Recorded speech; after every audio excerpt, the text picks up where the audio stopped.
Bismillahirrahmanirrahim. Assalamualaikum warahmatullahi wabarakatuh. Alhamdulillah wa syukurillah wassalatu wassalamu ala rasulillah. La hawla wa la quwata illa billah amma ba'd. Selamat pagi. Mudah-mudahan kalian semua selalu berada di bawah lindungan Allah Subhanahu wa taala. Di pagi hari ini kita akan melanjutkan pembahasan tentang toharoh. Kalau pada minggu yang lalu kita belajar tentang wudhu, nah hari ini kita akan membahas tentang bertayamum. Namun sebelum kita mulai pembelajaran kita, alangkah baiknya untuk sama-sama kita berdoa terlebih dahulu, membaca doa mau belajar. Bismillahirrahmanirrahim. Raditu billahi rabban wa bil islami dina wa bi Muhammadin nabiyya wa rasulah. Rabbi zidna ilman warzuqna fahman bi rahmatika ya arhamar rahimin. Baik anakku sekalian, mengingatkan kembali tentang toharoh. Toharoh itu adalah membersihkan diri dari najis dan hadas. Nah, kemudian seperti yang di awal tadi Bapak sampaikan, bahwa hari ini ada pembahasan kita adalah tentang tata cara menghilangkan hadas kecil, yaitu bertayamum.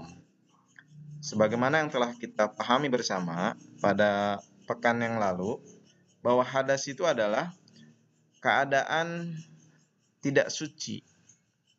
Itulah namanya hadas, dan ada dua hadas, yaitu hadas kecil dan hadas besar. Hadas kecil itu adalah hadas yang disebabkan karena buang angin, kemudian buang air besar, buang air kecil, hilang akal, pingsan atau tidur, menyentuh perempuan, kemudian menyentuh kemaluan, itu termasuk hadas kecil. Cara mensucikannya adalah dengan berwudu atau tayamum. Lalu kemudian hadas besar itu hadas yang disebabkan karena haid, nifas, junub, keluar mani, termasuk meninggal. Dan cara membersihkan hadas besar itulah dengan mandi wajib atau mandi hadas besar, atau bisa disebut juga sebagai mandi jinabat atau mandi junub. Dan kalau tidak bisa, digantikan dengan tayamum. Nah, bahasan tata cara membersihkan hadas itu kesimpulannya bisa dilakukan dengan mandi, lalu dengan berwudu, dengan tayamum. Dan hari ini bahasan kita adalah tentang tayamum. Apa sih tayamum itu? Tayamum itu artinya adalah bersuci menggunakan debu, menghilangkan hadas kecil ataupun hadas besar karena ada penghalang atau halangan ketika kita menggunakan air. Jadi memang hakikatnya awalnya kita bertoharoh itu adalah dengan air. Tapi jika tidak bisa menemukan air atau karena ada halangan yang lain, maka kita diperbolehkan menggantikannya dengan cara yang lain, yaitu dengan tayamum. Dan tayamum itu alatnya harus dengan debu yang suci. Rukun tayamum ada 4. Yang pertama adalah niat. Niat tayamum itu dilakukan ketika kita membasuh atau mengusap wajah kita. Disitulah waktunya kita niat. Niatnya adalah nawaitu tayamuma listibahatis sholati lillahi ta'ala. Bapak ulangi.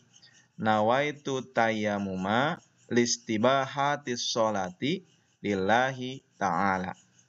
Atau boleh juga digantikan dengan yang lain. Nawaitu tayamuma liraf'il hadasil asghar lillahi ta'ala. Atau kalau tayamum itu digunakan untuk menggantikan mandi, nawaitu tayamuma liraf'il hadasil akbar lillahi ta'ala. Itu lafadz niatnya. Saya niat bertayamum karena Allah Ta'ala. Yang kedua adalah menyapu muka dengan debu. Yang ketiga, menyapu kedua tangan hingga siku. Dan yang terakhir adalah tertib rukun-rukunnya. Untuk lebih jelasnya, mari kita saksikan tayangan berikut ini. Menempelkan kedua telapak tangan ke tanah atau permukaan bumi yang lalu meniupnya, kemudian mengusap muka dan kedua telapak tangan.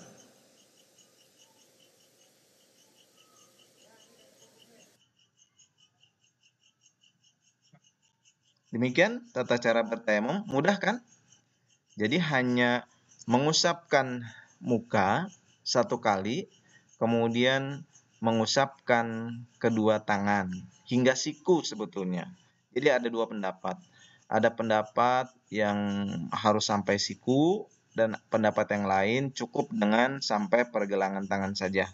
Silahkan, boleh diikuti kedua-duanya karena masing-masing punya dalil, masing-masing punya keterangan, dan itulah contoh yang dilakukan oleh Rasulullah SAW. Jangan sampai perbedaan itu menimbulkan perpecahan. Baik, anakku sekalian, demikian untuk tata cara tayamum. Yang selanjutnya terakhir adalah bagaimana tata cara mandi menghilangkan hadas besar. Mandi besar atau mandi wajib atau dalam bahasa lain disebut sebagai mandi junub atau mandi jinabat, yaitu adalah membersihkan seluruh badan dengan meratakan air atau meratakan air seluruh tubuh untuk menghilangkan hadas besar. Itulah mandi junub atau mandi besar. Jadi ketika kalian mandi junub atau mandi besar atau mandi wajib yang disebabkan karena haid, nifas, setelah melahirkan bagi kaum ibu, kemudian setelah melakukan hubungan badan atau jinabat, ataupun nanti ketika ada seseorang yang meninggal dunia, maka harus menyiramkan air ke seluruh tubuh mulai dari ujung rambut sampai ujung kaki. Tidak boleh ada satu anggota badan pun yang terlewatkan ketika kita mandi. Itulah mandi junub. Lafadz niatnya adalah nawaitul gusla liraf'il hadasil akbar fardhan lillahi ta'ala. Nawaitul gusla liraf'il hadasil akbar fardhan lillahi ta'ala. Saya niat mandi untuk menghilangkan hadas besar karena Allah Ta'ala. Demikian untuk pertemuan kita hari ini. Jangan lupa tugasnya membuat video tata cara berwudu. Silahkan kalau sudah kalian buat videonya, kalian upload ke YouTube. Buatlah sebaik mungkin, lalu kirimkan linknya. Kirimkan linknya ke form yang sudah Bapak buat. Itu tujuannya adalah untuk penilaian harian kalian. Dan pada pertemuan kita berikutnya, kita akan melakukan penilaian tengah semester atau mid test. Selamat bertugas, selamat berjuang, selamat belajar. Mudah-mudahan Allah memberikan perlindungan dan kesuksesan untuk kita semuanya. Terima kasih. Assalamualaikum warahmatullahi wabarakatuh.